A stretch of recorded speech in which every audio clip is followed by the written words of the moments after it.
Hola, profesor. Nosotros somos el equipo 6. Le vamos a exponer la educación física en la época postrevolucionaria a 1917 y 1940.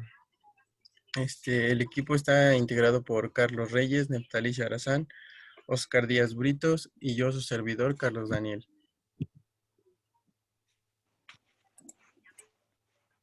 Voy.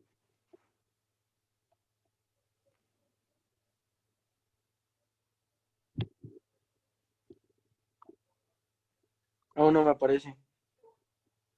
Ponle pausa por ti. No, pues yo te estoy preguntando. En México, la educación física inició en 1867 a 1869. La educación física, denominada como gimnasia, inicia en México con la llamada integral. En 1873 fundó el primer jardín de niños, donde el juego y la actividad física desempeñaban una función fundamental al aprendizaje del niño con base del método pedagógico Froebel. Etapa postrevolucionaria. El México prosrevolucionario es un periodo de la historia de México que comprende el periodo entre 1917 y 1940, cuando habían concluido con entrenamientos armados de la Revolución Mexicana. Este tenía la intención de iniciar y crear una revuelta que cambia lo que ya había sucedido durante la Revolución Mexicana. El proyecto educativo postrevolucionario, el proyecto educativo postrevolucionario se planteó como problema fundamental no solo alfabetizar a las masas, sino transformar las prácticas culturales y cotidianas en la población, en la búsqueda de tener una población moderna.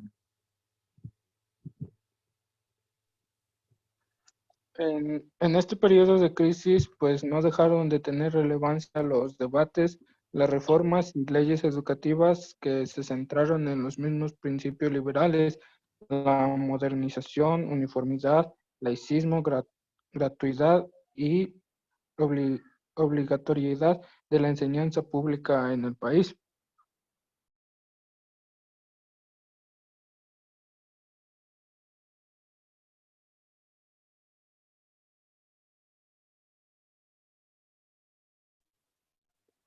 Tendencias y enfoques de la concepción. La educación física en México. El enfoque militar antes de la realización de los Juegos Olímpicos de 1968. En las escuelas se imponía el enfoque militar consciente en actividades y el orden de control corporal, marchas y ejercicios repetitivos, buscando la vigorización física. El enfoque deportivo. En este se adapta la visión del entrenamiento deportivo a tal grado que la sesión de la educación física se divide en tres fases, de la misma manera que un entrenamiento deportivo: calentamiento, trabajo central y la relajación. Se presenta en México que a partir de 1970 y su mayor influencia en la escuela primaria y secundaria a nivel preescolar, se inicia en este tiempo el enfoque psicomotor. En 1974 se busca en el enfoque deportivo la eficiencia y el cuerpo a través del perfeccionamiento técnico y la vigorización física. Nuestros antepasados realizaban sus actividades físicas y mentalmente de una manera distinta a como lo hacemos en la actualidad. Conocernos a las distintas escuelas a las que asistían, dándonos cuenta de desde ese entonces ya existían las clases sociales, así como las diferentes actividades que realizaban.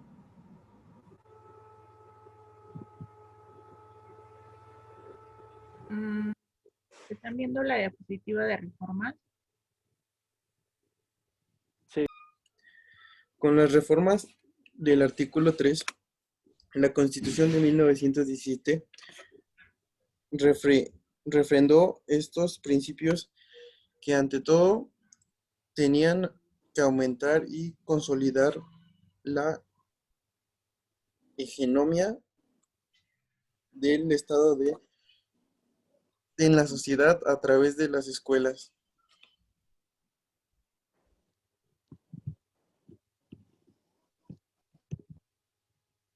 En esta misma reforma, el grupo político carrancista suprimió la Secretaría de Instrucción Pública y dio un giro importante al municipalizar la enseñanza para que las autoridades locales asumieran el control de las escuelas y los gastos que de ellos se desprendían.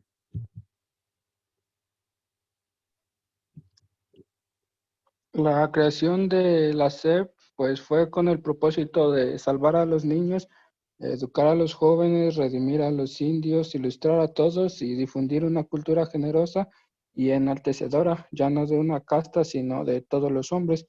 José Vasconcelos pues planteó la creación de una institución que atendiera la educación, las bibliotecas públicas y la cultura en el país. La presentación de una iniciativa ante la Cámara de Diputados durante la presidencia de Álvaro Obregón se convirtió en el origen de la Secretaría de Educación Pública proyectada pues para llevar la instrucción a todo el país. En su escrito, Vasconcelos, quien después se convertiría en el primer secretario de Educación Pública, pues señalaba la necesidad de establecer una dependencia federal cuyas funciones civilizadoras llegaran no solo a una porción privilegiada del territorio y no solo al Distrito Federal, sino a toda la República necesitada de un extremo a otro y la acción del poder público y de la luz de las ideas modernas. La visión de Vasconcelos pues iba más allá de la construcción de centros educativos. Su ideal era que mediante la instrucción, la literatura y las bellas artes, los mexicanos enaltecieran su esencia como lo afirma el lema de la UNAM, del cual es autor. Para la creación de la SEP, pues José Vasconcelos tuvo varios obstáculos. Uno de ellos pues fue el convencer a los poderes políticos locales de la acción de una dependencia federal, que una dependencia federal no menospreciaría sus facultades. Después otra fue que, causado por la revolución, la reconstrucción de los caminos y las deudas contraídas por la destrucción de propiedades de estadounidenses tras los conflictos armados, tuvieron un gran peso sobre la economía mexicana y los recursos que se destinaron a la educación pues eran muy pocos. Estos fueron algunos de los problemas que tuvo para la creación de la SEP.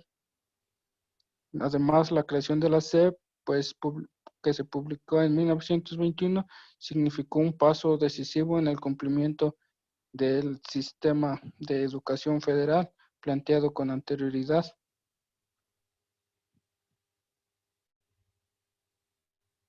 Sí, así es, y muchas de las propuestas educativas planteadas desde el Porfiriato se institucionalizaron y con esto pues se logró concretarse después la fundación o el Congreso de Instrucción Centralizada, que fue una de las que estaba relacionadas con la enseñanza de la educación física en el país. Dani. Inició sus labores creando una dirección de la educación física dentro del Departamento de Bellas Artes para que se hiciera cargo de esta disciplina en las ciudades de este país. Sí, pues igual la Secretaría de Educación fue concebida pues con una estructura por departamentos. Tenía 3 al inicio, que era el escolar, pues que integraba todos los niveles educativos, desde el jardín, desde el kinder hasta la universidad.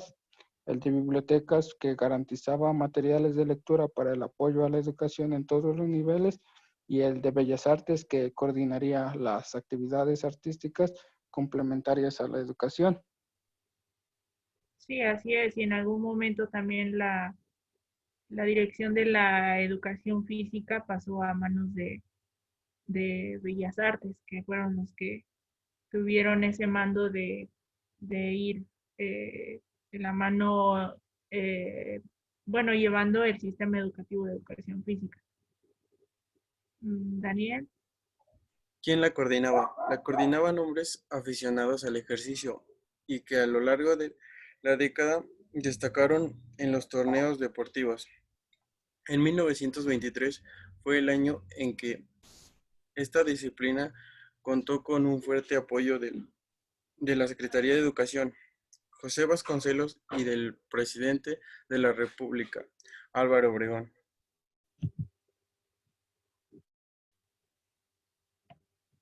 Brito. José Peralta fue el director de la educación física en este entonces. Realizaba labores diversas y de largo alcance para demostrar la utilidad de esta práctica para la construcción nacional. Fundó de manera experimental la Escuela Elemental de Educación Física, que contó con su primer año más de 400 alumnos. La población escolar femenina. La población femenina fue incluida en este periodo de la revolución de la educación física, en las primarias para niñas y en las recién creadas escuelas de oficios para mujeres. Las clases de educación física fueron integradas.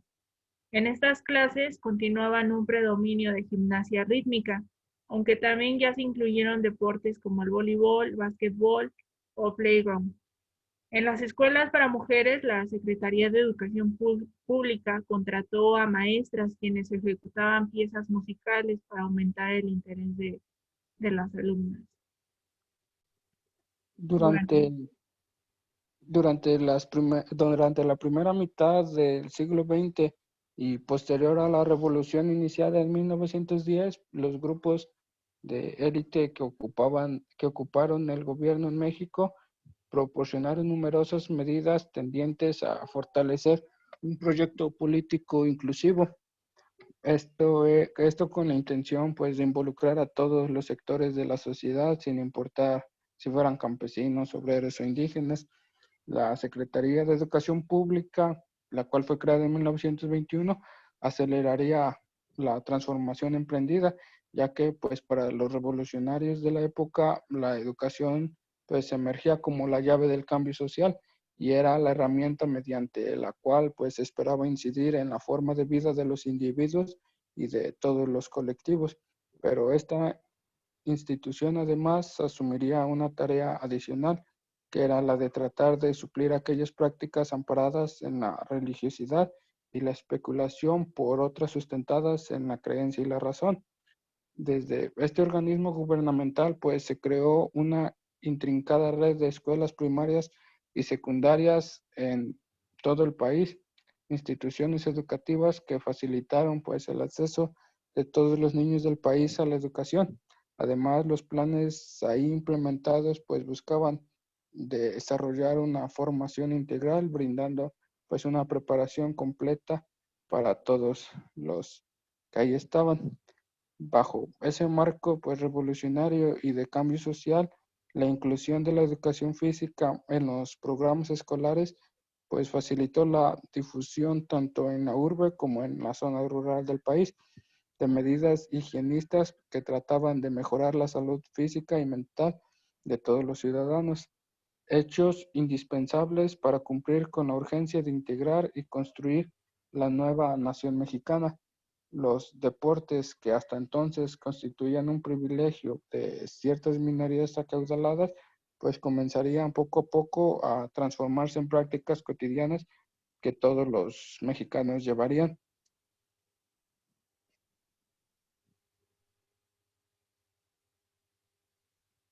Así es, ¿alguien más tiene algo que decir?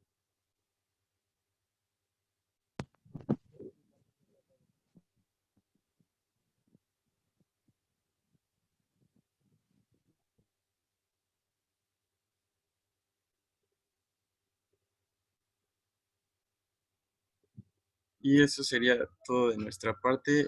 Aquí les dejamos algunas de las referencias bibliográficas de donde sacamos nuestra información. Gracias por su atención.